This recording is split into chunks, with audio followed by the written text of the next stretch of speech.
Sen.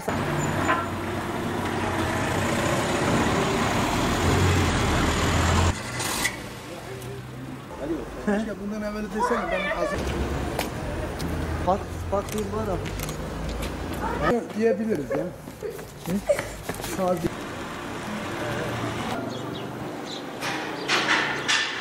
Kur'an kursu yapmaya niyetli.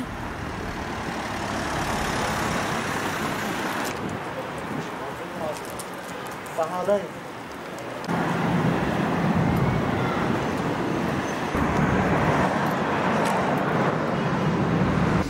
Adıyaman Merkez Yavuz Selim Mahallesi, Adıyaman 33 mahallenin içerisinde gözde bir mahallemizdir. Yavuz Selim Mahallesi şu anda bazı günün şartlarına göre bazı ihtiyaçları vardır. Tabi bu ihtiyaçlar da devletimizin el verdiği kadarınca. Bizlerin çabamızdan, belediye başkanımızın çabasıyla, milletvekillerimizden, aynı zamanda valimizle beraber bazı sıkıntıları geçilecek şeylerdir. Örnek olarak Adliye Sarayı'nın bitişinde Karayolları Lojmanı'na ait bir yerimiz vardı. Şu anda belediye tarafından istimlak edildi. İstimlaktan sonrası oranın ne olacağı belli değil. Hele bir de Adliye Sarayı'nın bitişinde olması oraya bir çirkinlik getiriyor. Bir an evvel oranın park haline veyahut herhangi bir kuruma ait teslim edileceğini bir an evvel belediye tarafından onu düzeltilmesini. Aynı zamanda Adıyaman Devlet Hastanesi biliyorsunuz. Adıyaman çevre illerde çeşitli isimler adı altında devlete ait olan hastaneler vardır. Adıyaman'ımızda bu bölgenin içerisinde ben daha evveli yıkılmadan evveli günlük olarak bu bölgenin muhtarı olduğum için 7.000 kişi müracaat ediyordu. 7.000 kişinin içerisinde 5.000 kişi de yanında gelirdi. O mahalle tıklım ticari alanları gelişirlerdi. Ve şu anda oradası maalesef şu anda ne var orada? Balici merkezi. Değişik konularda orada memleketimize, milletimize ve Adıyaman'ımız ahlakına uymayan hareketten var olduğunu halk tarafından bize bilgi verilmesi. Bunu bir an evvel hastane ise hastane yapılmasını, başka bir kurumsa neyse onu bir an evvel o iskeleti oradan düzeltilmesini arzu ediyoruz büyüklerimizden. Diğer konular şu anda Adıyaman'ımızın gençleri biliyorsun gittikçe nüfusumuz yoğunlaşıyor.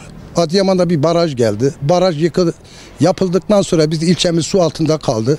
Yanılmasam 80 üzerinde bir köyümüz gitti. O insanların geneli şehir merkezine yığıldı. Şehir merkezine yıkılan vatandaşlarımızın köy yerinde gelen bir vatandaşımızın ticari alanı bilmediğinden dolayı yoğunluk bir işsizlik meydana gelir. Bu işsizliği yok edebilmek için örnek olarak çevre illerde veyahut da çeşitli bölgelerde polis okulları var. Ben kendimde bir emniyet mensubu olarak bir polis okulunun Adıyaman'a gelmesini büyük bir arzumdur. En azından maddi yönünde de bu memlekete bir katkı olacağını düşünürüm. Ayrı belediyemizin mesela Hastane Caddesi'nde dikkat ederseniz ta Esentepe'ye giden yol var. Ayrıca dağın dibine ormana kadar giden minibüslerimiz var. Yol güzergahında vatandaşların kışın veyahut da yazın oturacak bir durakları yok. Bir an evvel belediyemiz tarafından kanuna uyum olarak caddenin kenarlarında belli yerlerinde bir minibüs duraklarının yapılmasını talep ediyoruz. Ek olarak Sayın Müftümüzden Adıyaman Yavuz Selim Mahallesi'nde bir Kur'an kursunu devlete ait olmasını talep ediyoruz. Nereleri derseniz şu anda eski İşkur'un yeri devletin yeridir. Devlet kendi kurumlarına bağış yapabilir ve hiba edebilir. Bu konuda o eski İşkur'un yerini şu anda yıkılmış vaziyette, iskelet yok ama sadece bölgenin çöp alanı olmuştur. Defalarca belediyemizi arayıp da oradaki çöpleri temizler misiniz diye defalarca bu konu beyaz masaya iletiliyor. Sayın Müftümüz eğer uygun görüyorsa eski İşkur'un yerini bir Kur'an kursu olarak Sayın Valimizden talep eder ve mümkün olduğu kadar da yapılmak mecburiyetindedir. Artı benim bölgemin daha evvel ortaokulu vardı. Hatta şu andaki ortaokul yeni mahalleye taşındı. Benim mahallemin ismini bile taşıyor. Peki benim buradaki gençlerimin kendi şu anda 13.000 nüfusa sahiptir. Okuma düzeyi Adıyaman'ımızın en yüksek mahallesidir. Şu anda bir ortaokulun olmaması bana göre bir eksikliktir. Ona da Milli Eğitim Müdürümüz şuna da bir el atarsa o da uygun olur. Hem mahallem için hem Adıyaman'ımız için güzelliklerini istemek mecburiyetindeyim. Şu anda bu bölgede bir lisenin var olmasını talep ederim. Niye diyeceksiniz? Başka bölgelerin liseleri yoğunlukta da benim Adıyaman Yavuz Selim'in mahallesinin niye ortaokulu lisesi olmasın? Şu anda bende bir ilkokul bulunuyor. Hatta ilkokulun yeri de etrafı evlerle çevrili öyle bir dar alana da sıkıştırılmıştır. Bunu da etraftaki evlerin Milli Eğitim tarafından istimlak edilip o alanımızın da okulumuzun çocukların alanını da bir genişletmiş oluruz. Mesela çoğu mahallelerde tamam derler yeni mahalle işte örnek olarak yenidir de onun arası alanları vardır da Yavuz Selim de arası alanların şey yapılır. Yani illa devlete ait olan yerler önemli değil. Devlet istediği an her tarafı istimlak eder, halkın adına sunar. Öyle mi? Şu anda bir top sahamız bile yok. Ya gönül ister ki buradaki gençlerin başka mahallelere gidip top oynamasına ne gerek var? Benim mahallemdeki gencim benim mahallemdeki top sahasında oynasın. Yani bunu mümkün olduğu kadar büyüklerimizden bu taleplerimiz vardır. Ha taleplerimizin hepsi yerine gelir mi? Devletin imkanları var olduğu müddetçe hepsi de gelir inşallah. Biz bunları ümitliyoruz. Yani örnek olarak sana şunu söyleyeyim. Yavuz Selim Camisi'ni görüyorsunuz.